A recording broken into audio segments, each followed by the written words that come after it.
मेरा ठाकुर तुम्हारा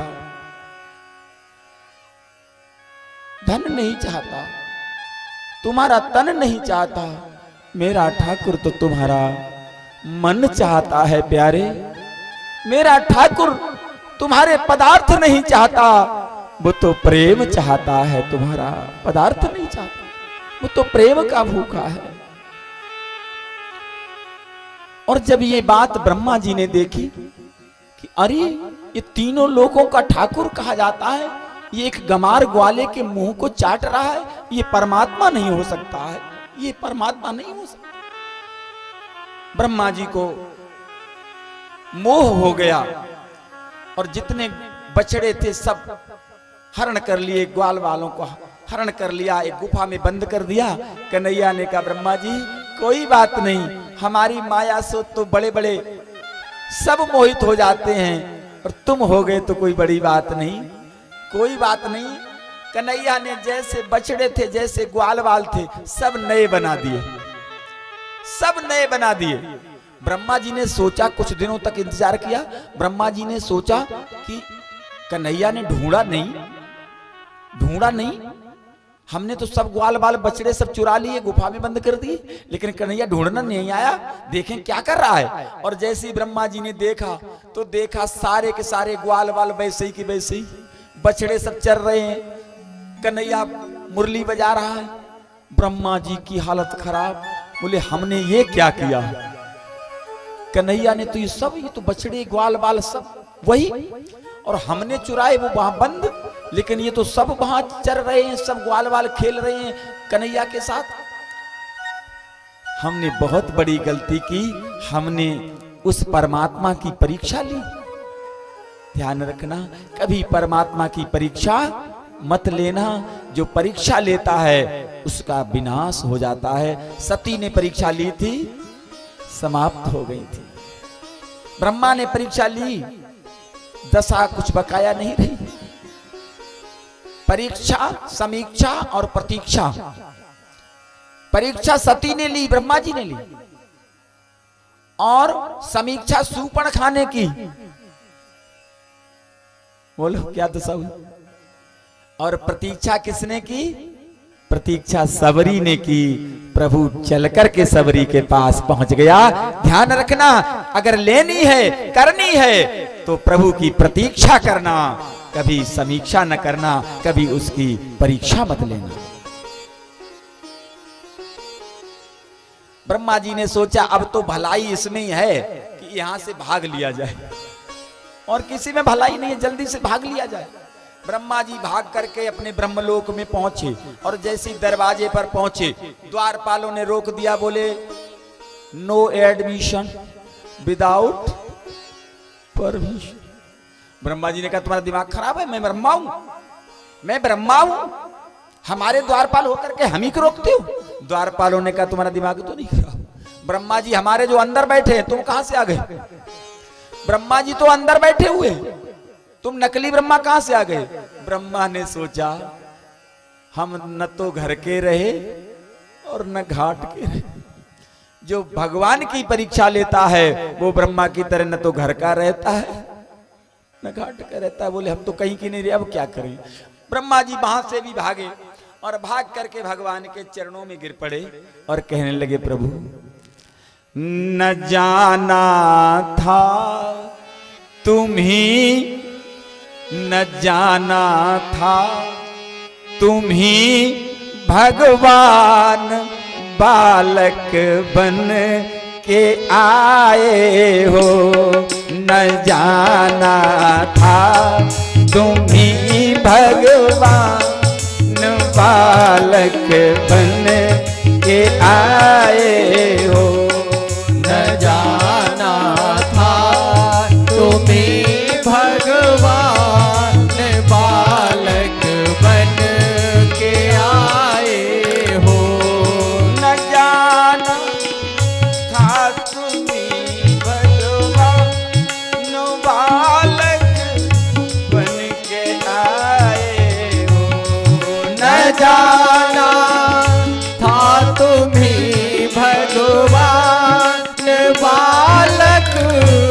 बन के आए हो। न जाना था तुम्ही दुनिया, न जाना था तुम्ही दुनिया के कण कण में समाये हो। न जाना था तुम्ही दुनिया के कण कण में समाये हो। न जाना था तुम्ही भगवान बालक बन के आए हो।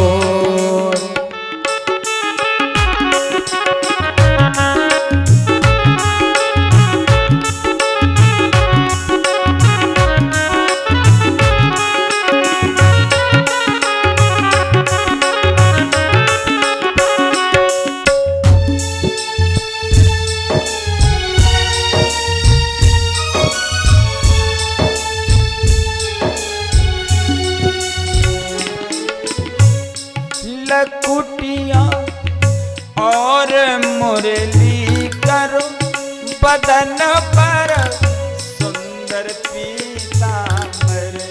लकुटिया और मुरली कर बदन पर सुंदर पीतांबर। बड़ी पनमा मस्तक मन जो गोरोचन लगाए हो। न जाना था तुम्ही भगवान बालक बन के आए हो। न जाना था तुम्ही भगवान बालक बन के आए हो।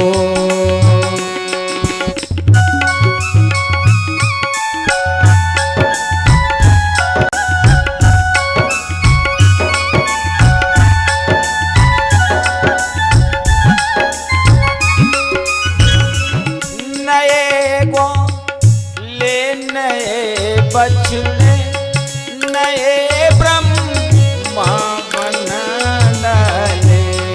नए ग्वाले नए बछड़े नए ब्रह्मा बना डाले। ये लीला का हरि बोल। ये लीला का सभी सामान अपने साथ लाए हो। न जाना था कि भगवान बालक बन के आए हो। ब्रह्मा जी ने क्षमा मांगी, कन्हैया ने ब्रह्मा को क्षमा कर दिया। अब शांडिल्य ऋषि ने कन्हैया को गोपाल नाम से पुकारा, गोपाल नाम रख दिया और इसी दिन से कन्हैया का एक नाम गोपाल भी पड़ गया। कन्हैया गायें चराने जाने लगा नित्य। उसने वन में जो धेनुकासुर नाम का असुर था उसका बलदाऊ भैया के द्वारा वध करा दिया। ये धेनुकासुर कौन है? धेनुकासुर वो है, ये धेनुकासुर वन में रहता था और वन के फलों को न तो स्वयं खाता था और न किसी को खाने देता था। जो न स्वयं खाए और न किसी को खाने दे वो कौन है? धेनुकासुर।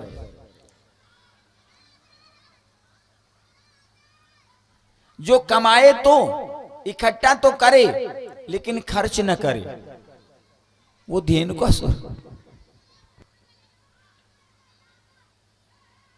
हमारे शास्त्र में कहा गया है, मनुस्मृति में कहा गया है कि अपने परिश्रम के द्वारा उपार्जित धन का दशांश दान करना चाहिए, तभी वो खर्च के योग्य होता है। शोधन धन्य प्रथम गति जाकी धन्य पुण्य रत मत सोई पाकी। धन का दशांश दान करना चाहिए। और भागवत में, भागवत का मत है कि दशांश नहीं, 5वां अंश दान करना चाहिए। धन का विभाजन 5 जगह कर देना चाहिए और 5वां अंश दान करना चाहिए, तभी धन शुद्ध होता है। धेनुकासुर वो है जो इकट्ठा तो करता रहता है लेकिन खर्च नहीं करता, व्यय नहीं करता, दान नहीं करता, सद्मार्ग में नहीं लगाता, सद्धर्म में नहीं लगाता है। ऐसे धेनुकासुर का कन्हैया विनाश कर देता है। कहते तो यह है कि जो संपत्ति को केवल इकट्ठा करता है, खर्च नहीं करता है, व्यय नहीं करता है, दान में नहीं लगाता है, वो उसकी अगली योनि सर्प की होती है, सर्प बनता है।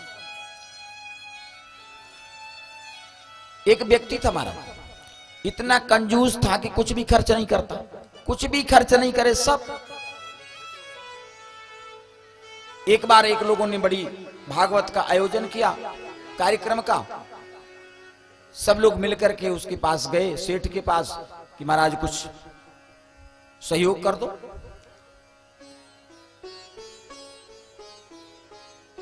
मना कर दिया। और लोगों ने कहा चलो कोई बात नहीं, एक बार फिर चलते।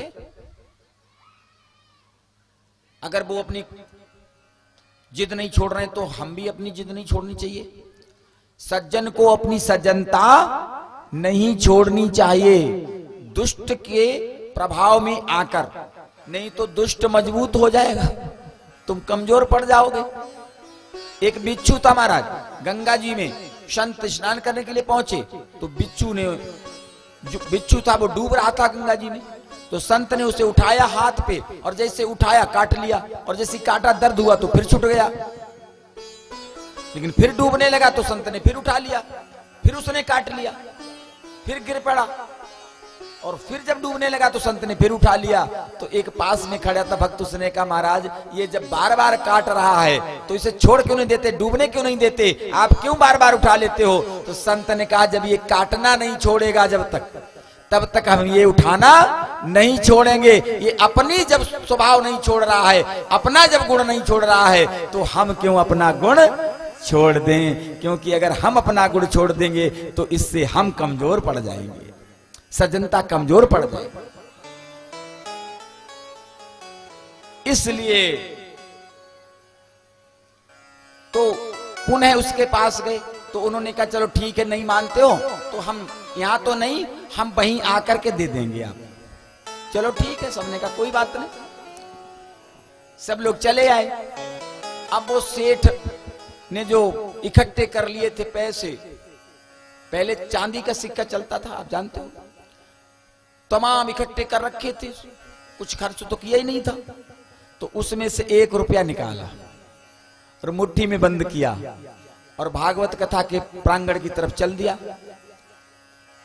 चलते चलते आया कथा पंडाल में, जैसे ही मंच के नजदीक आता जाए व्यासपीठ के, वैसे ही मुट्ठी और कड़ी होती जाए, जैसे जैसे नजदीक आ जाए मुट्ठी और कड़ी होती जाए। और जैसे ही व्यासपीठ के पास पहुंच करके मुट्ठी को खोला तो मुट्ठी इतनी कस गई थी कि वो पसीज गई थी ना, उसमें पसीना निकल आया था। तो जैसे ही खोला, मोरी अरे तू रो रहा है, तू रो रहा है। और ये से कहते कहते स्वयं ही आंसू निकल आए। बोले जब तू भी रो रहा है और मैं भी रो रहा हूं तो अब मैं तुझे नहीं छोड़ूंगा, अब मैं नहीं तुझे छोड़ूंगा। और फिर मुट्ठी बंद कर ली और वापस आ। ऐसे धेनुकासुर का कन्हैया वध कर देता है, उसका विनाश कर देता है। अब कन्हैया ने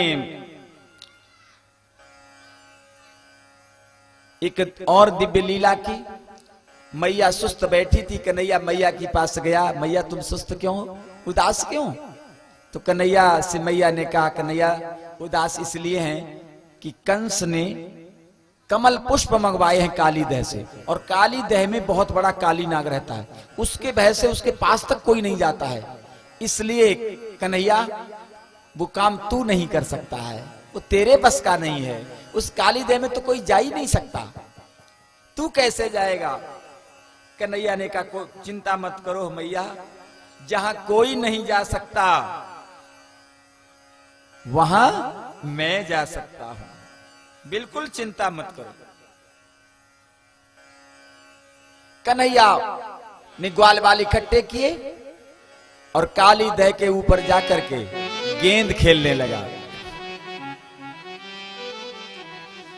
काली दह पे खेलन आयोरी मेरो बारो सो कन्हैया, काली दह पे खेलन आयोरी मेरो बारो सो कन्हैया, काली दह पे खेलन आयोरी मेरो बारो सो कन्हैया, मेरो बारो सो कन्हैया, मेरो छोटो सो कन्हैया, मेरो बारो सो कन्हैया, मेरो छोटो सो कन्हैया, काली दह पे खेलन आयोरी मेरो बारो सो कन्हैया, काली दह पे खेलन आयोरी मेरो चारो सो कन्हैया, काली दह पे खेलन आयोरी मेरो बारो सो कन्हैया।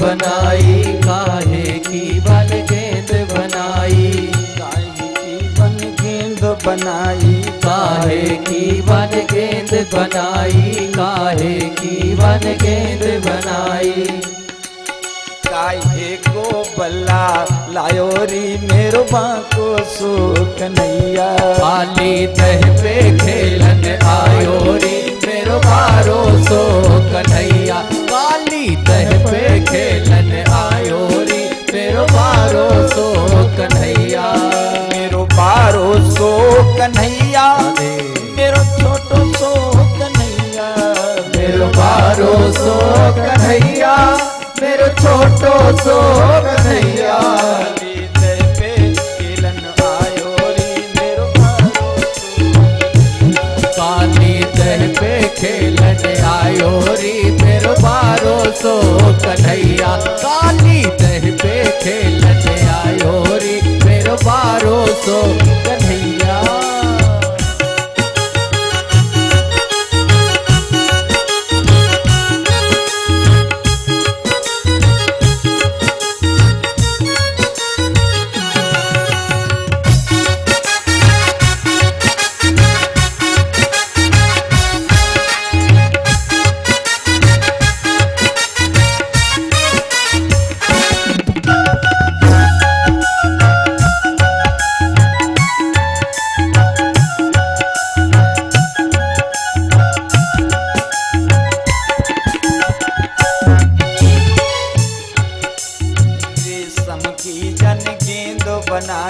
रेशम की जन गेंद बनाई, रेशम की जन गेंद बनाई, रेशम की जन गेंद बनाई, चंदन को डंडा लायोरी मेरो बारो सो कन्हैया, काली दह पे खेलन आयोरी मेरो बारो सो कन्हैया, काली दह पे खेलन आयोरी मेरो बारो सो कन्हैया, मेरो बारो सो कन्हैया, मेरो छोटो सो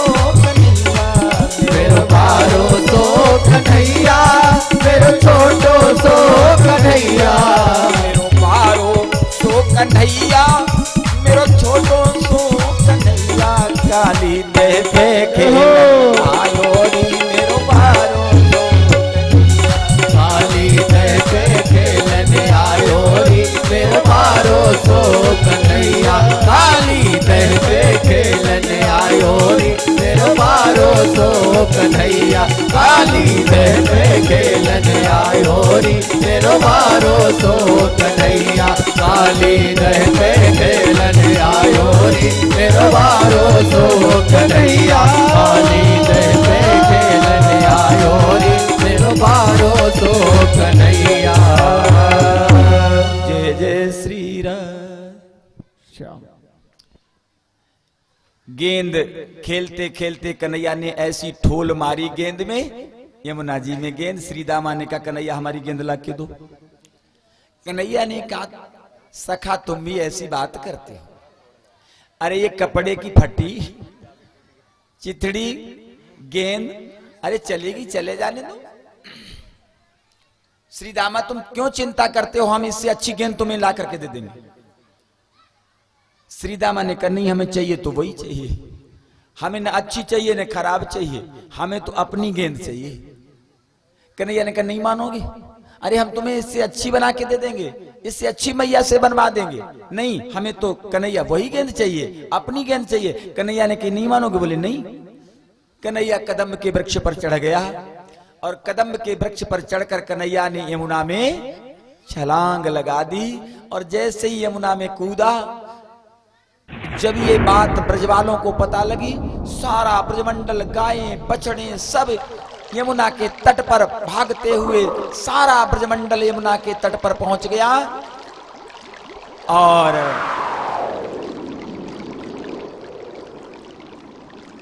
सब इतने दुख में दुखी सारे के सारे बुरी तरह रेकने लगे, चिल्लाने लगे, अरे कन्हैया तूने ये क्या किया, अरे श्रीदामा तूने बहुत बुरा कर दिया, तूने ये क्या किया, मेरे कन्हैया को तूने यमुना में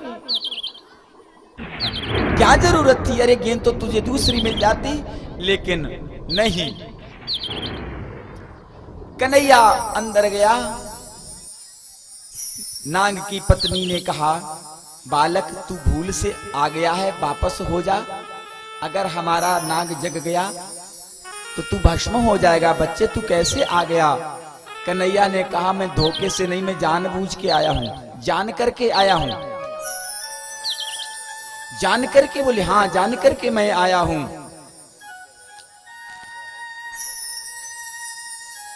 नाग पत्नी ने नाग को जगाया और नाग ने जैसी कन्हैया को देखा अपनी संपूर्ण शक्ति से कन्हैया पर फुसकार मारने लगा, लेकिन नाग का सारा विष व्यर्थ चला गया, कुछ भी नहीं हुआ। कन्हैया ने कहा बस लगा ली ताकत। कन्हैया उछला और नाग के फन पर चढ़ गया, नाग को नाथ दिया और उस पर नृत्य करने लगा। नृत्य करता हुआ कन्हैया ऊपर आ गया। ये काली कौन है, ये काली और कोई नहीं है, ये जो उसके फन हैं ये हमारे विषय ही, ये विषय ही काली के फन हैं। जैसे काली के फन असीमित हैं, ऐसे हमारे विषय भी असीमित हैं, इनसे कभी हम तृप्त नहीं होते हैं, अतृप्त ही रहते हैं। इसलिए जो काली है ये मन है और इसके फन जो हैं वो विषय हैं। जैसे मन कभी विषयों से तृप्त नहीं होता, इसलिए मन को मारा नहीं जा सकता। जैसे भगवान ने काली को मारा नहीं, मन को मारा नहीं जा सकता, मन को सुधारा जा सकता है, उसे नियंत्रण में किया जा सकता है। इसलिए कन्हैया ने काली को मारा नहीं, काली को नाथ दिया। और जैसे सब लोग ऊपर आए, वैसे ही जैसे कन्हैया हमारा ऊपर आया, वैसे ही सब लोग प्रसन्न हो गए। बोलो बांके बिहारी लाल की जय हो, राधे रानी सरकार की जय हो।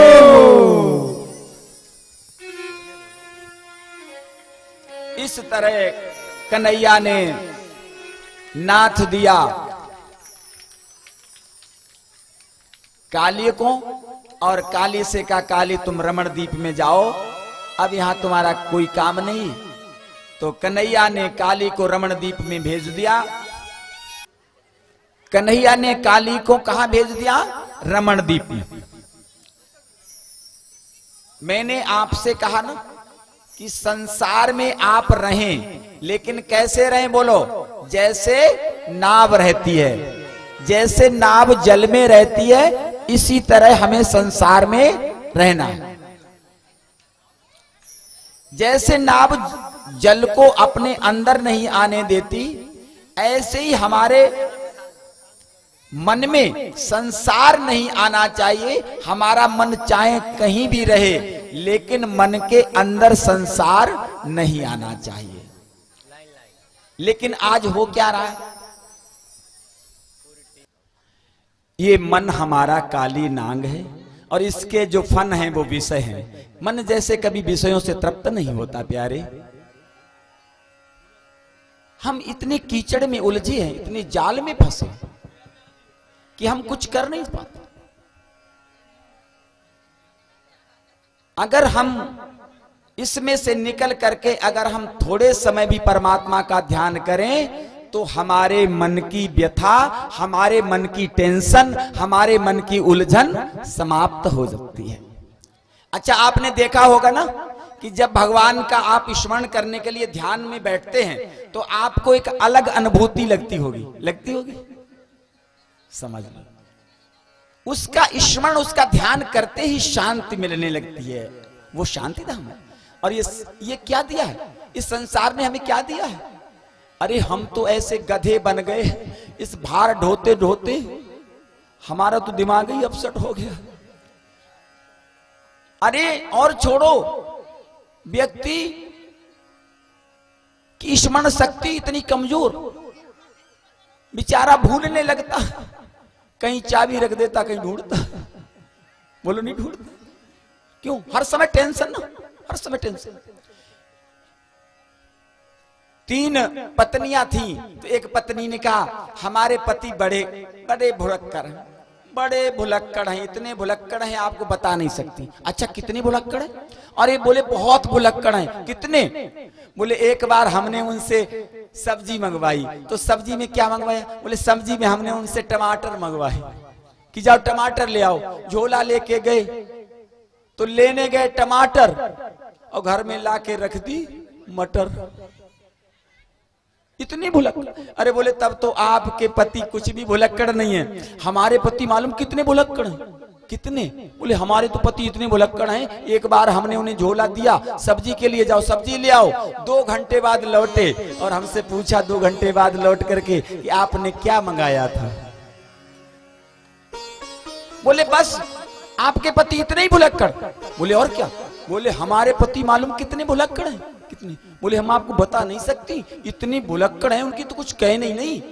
इतने भुलक्कड़ हैं, एक बार हम अपने सहेली के साथ मार्केट करने गई, हमें चौराहे पे मिल गए, और चौराहे पे मिल गए तो हमारे सामने हाथ जोड़ करके खड़े हो गए और हमसे पूछने लगे बहन जी हमने आपको कहीं देखा है?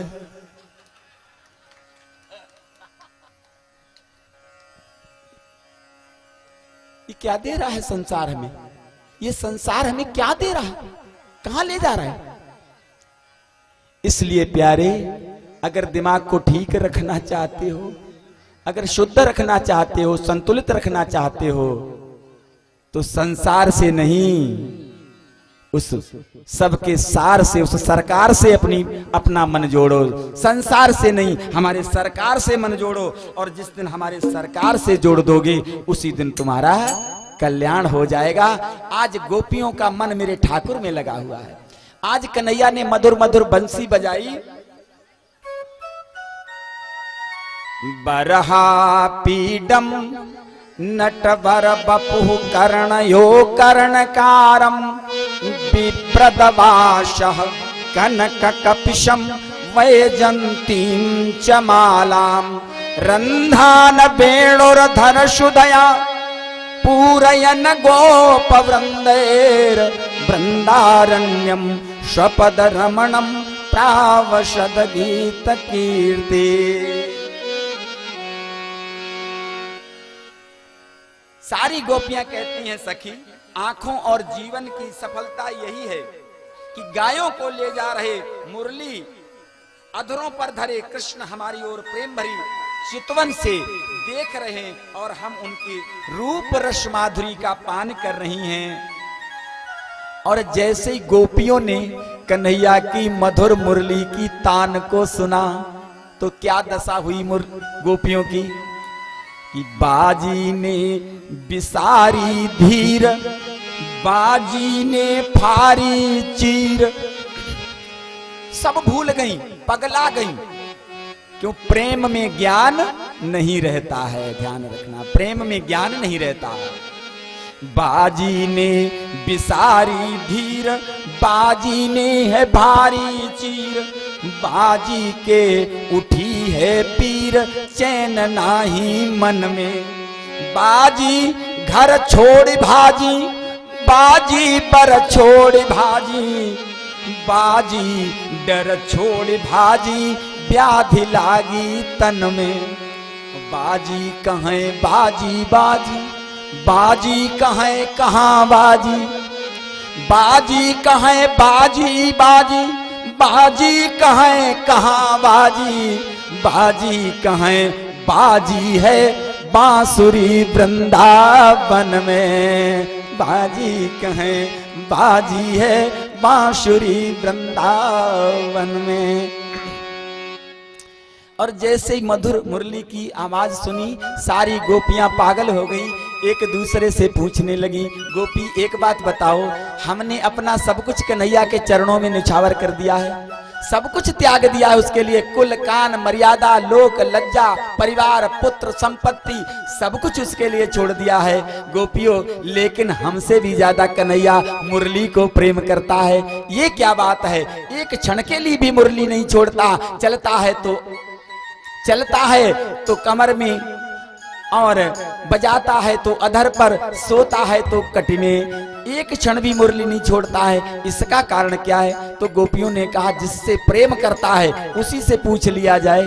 तो सारी गोपियां इकट्ठा होकर के मुरली के पास पहुंची और कहने लगती हैं, मुरली तुम ही बताओ कि कन्हैया तुम्हें इतना प्रेम क्यों करता है कि तुम्हें एक क्षण भी नहीं छोड़ता।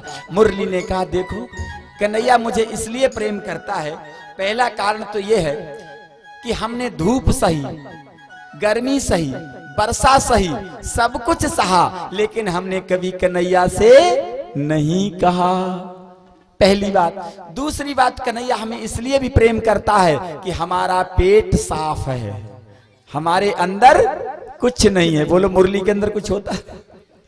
बोले हमारा पेट साफ है, और जिसका पेट साफ है कन्हैया उसी का हो जाता है प्यारे। लेकिन हमारा सब कुछ साफ होता है लेकिन पेट साफ नहीं होता है, यही तो बस फर्क है।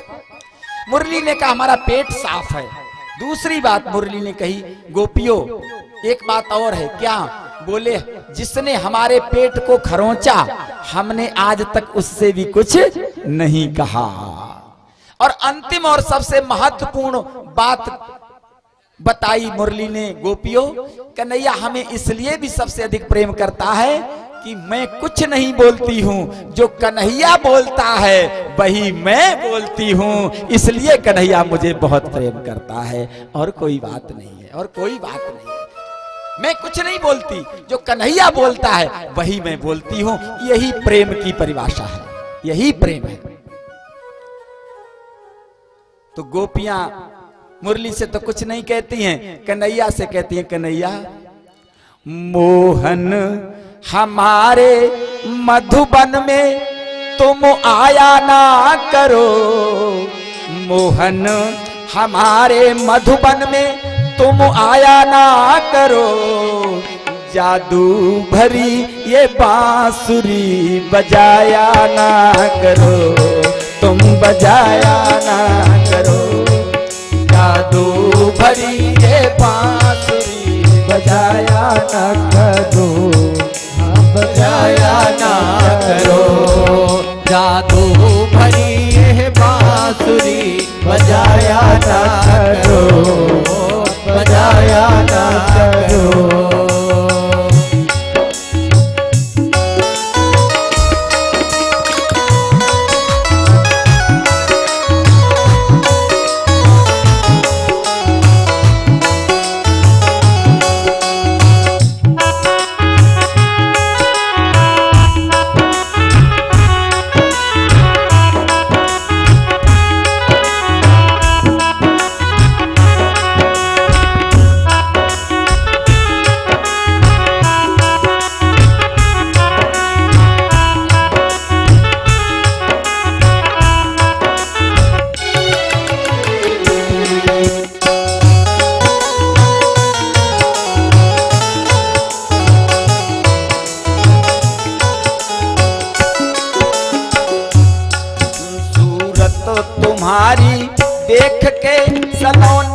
तुम्हारी देख के सलोनी सावरी, सूरत तुम्हारी देख के सलोनी सावरी, सूरत तुम्हारी देख के सलोनी सावरी। सुन बांसुरी की तान को हम हो गई बाबरी, हम हो गई बाबरी, हम हो गई बाबरी। माखन के चुराने वाले वाले वाले, माखन के चुराने वाले दिल चुराया ना करो, माखन के चुराने वाले दिल चुराया ना करो, माखन के चुराने वाले दिल चुराया ना करो।